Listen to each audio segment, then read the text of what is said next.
Selamat pagi Bu Frita dan teman-teman. Saya akan mempresentasikan tugas UAS karya ilmiah saya dari skripsi yang telah saya kerjakan sejauh ini. Sebelumnya saya akan memperkenalkan diri saya. Nama saya Maria Rosari Letek dengan NPM 193050. Di sini saya mengangkat judul skripsi yaitu penggunaan media PowerPoint dalam upaya meningkatkan motivasi belajar siswa pada mata pelajaran Pendidikan Agama Katolik di SDK Caritas II Surabaya. Latar belakang, yang pertama, pendidikan merupakan hal yang paling utama dan mendasar yang harus didapatkan oleh seorang dalam rangka menciptakan kehidupan yang lebih baik serta menambah ilmu dan pengetahuan serta wawasan, sehingga tidak ketinggalan dengan perkembangan zaman yang ada.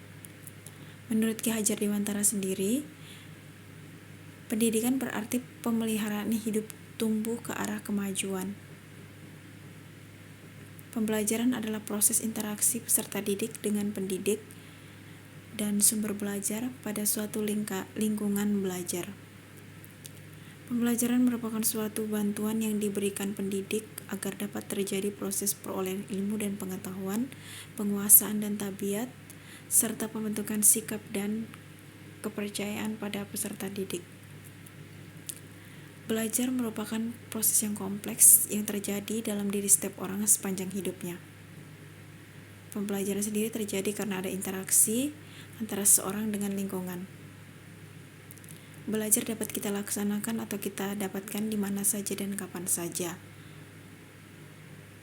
Salah satu petanda bahwa seorang telah belajar yaitu ada perubahan pada tingkah laku dan juga perubahan tingkat pengetahuan dan keterampilan serta sikapnya. Jadi maksudnya di sini adalah ketika seseorang mendapatkan pembelajaran atau berhasil dalam proses belajar, akan terjadi perubahan yang meningkat baik dalam pengetahuan maupun keterampilan.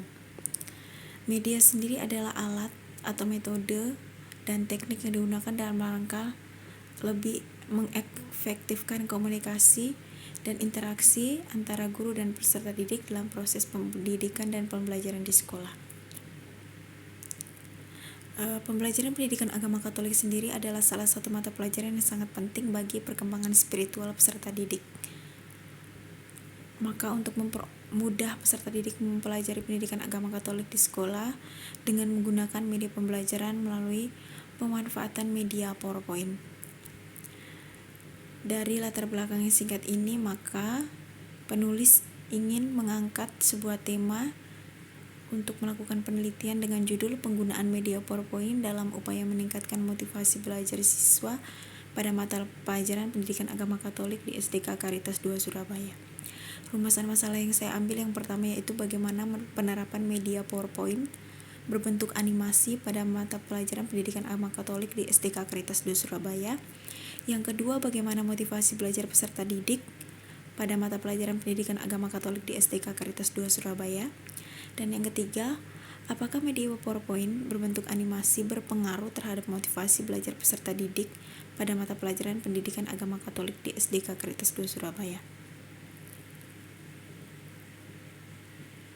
Untuk menjawab rumusan masalah, tujuannya yang pertama, agar mengetahui dan memahami penerapan media PowerPoint berbentuk animasi pada mata pelajaran Pendidikan Agama Katolik SDK Caritas II Surabaya. Yang kedua, agar peserta didik mengetahui dan memahami motivasi belajar peserta didik pada mata pelajaran Pendidikan Agama Katolik di SDK Caritas II Surabaya. Dan yang ketiga, agar peserta didik mengetahui dan memahami pengaruh media PowerPoint berbentuk animasi terhadap motivasi belajarnya sendiri pada mata pelajaran Pendidikan Agama Katolik di SDK Caritas II Surabaya.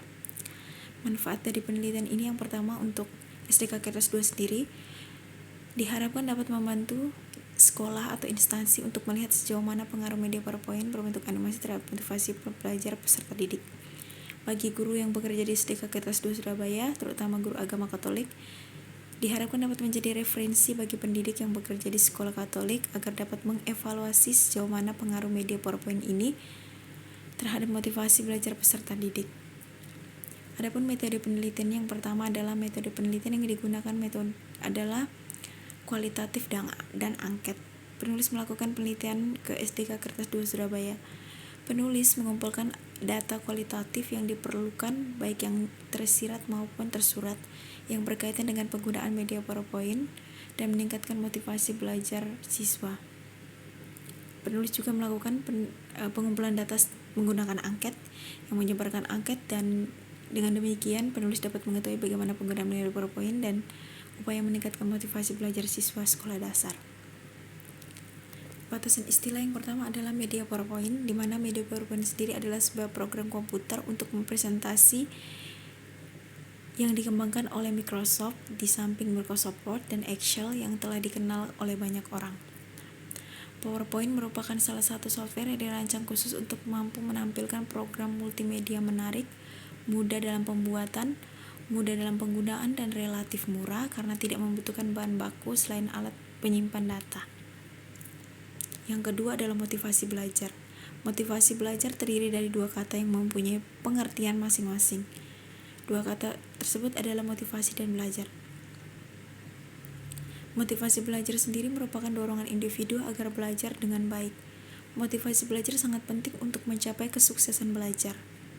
Lingkungan sekolah sangat perlu untuk meningkatkan motivasi belajar peserta didik di sekolah maupun berbagai program-program yang ditawarkan oleh sekolah sendiri. Yang ketiga adalah pendidikan agama Katolik. Pendidikan agama Katolik sendiri adalah usaha yang dilakukan secara terencana dan berkesinambungan dalam rangka mengembangkan kemampuan para peserta didik untuk memperteguh iman dan ketakwaan terhadap Tuhan Yang Maha Esa sesuai dengan agama Katolik. Sistematika penulisan di bab 1 atau pendahuluan berisi tentang latar belakang masalah penelitian yang dilakukan. Selain itu, pendahuluan juga berisi rumusan masalah, tujuan penelitian, manfaat penelitian, metode yang digunakan, serta batasan istilah yang perlu dijelaskan artinya kepada pembaca. Yang kedua adalah bab kajian pustaka, berisi tentang berbagai teori yang penulis gunakan untuk mendukung penelitian yang dilakukan. Kajian pustaka ini berisi tentang bagaimana penulis menjelaskan tentang penggunaan PowerPoint dalam upaya meningkatkan motivasi belajar siswa pada pendidikan agama Katolik. Bab 3 atau metodologi penelitian. Bab ini memberi uraian tentang metode, tempat dan waktu penelitian, sumber data, responden penelitian, teknik pemilihan responden, teknik pengumpulan data, indikator dan pedoman wawancara, analisis data, dan penulisan hasil penelitian. Bab 4 atau presentasi intervensi data berisi tentang presentasi data hasil penelitian.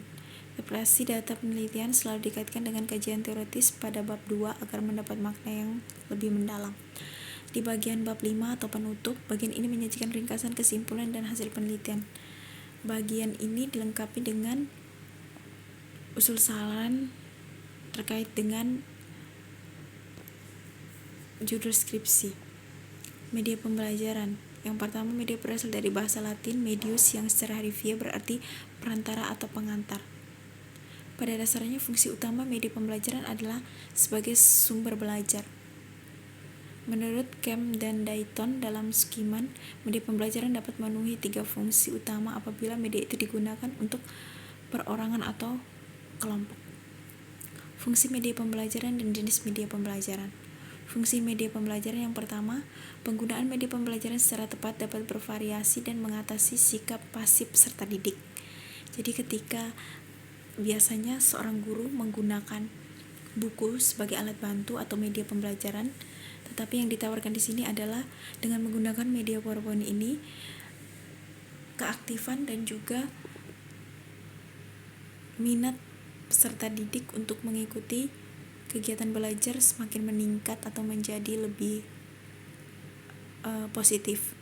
Dengan sifat yang unik pada setiap siswa ditambah lagi dengan lingkungan dan pengalaman yang berbeda, sedangkan kurikulum dan materi pembelajaran ditentukan sama untuk setiap siswa, maka guru banyak mengalami kesulitan bila mana semua itu harus diatasi sendiri.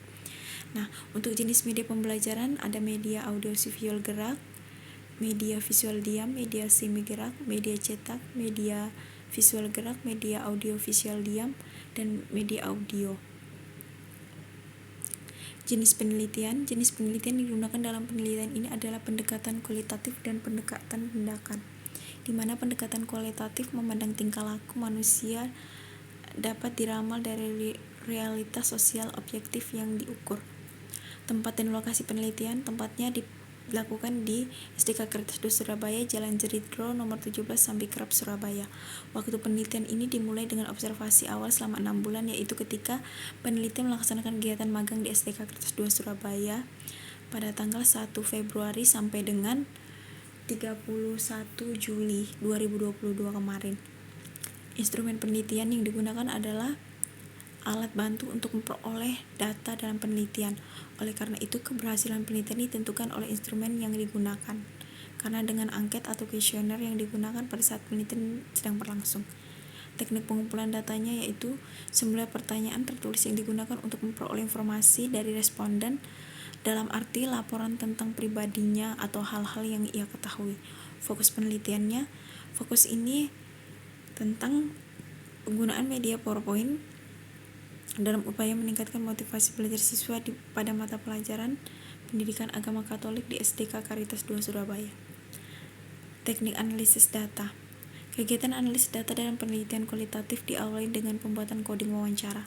Coding wawancara sama halnya dengan mereduksi data yang telah diterima dari lapangan, dan selanjutnya peneliti dapat menyajikan data yang telah tersusun dan terorganisir berdasarkan tema dan subtema tertentu secara sistematis agar dapat lebih terorganisir dan dipahami.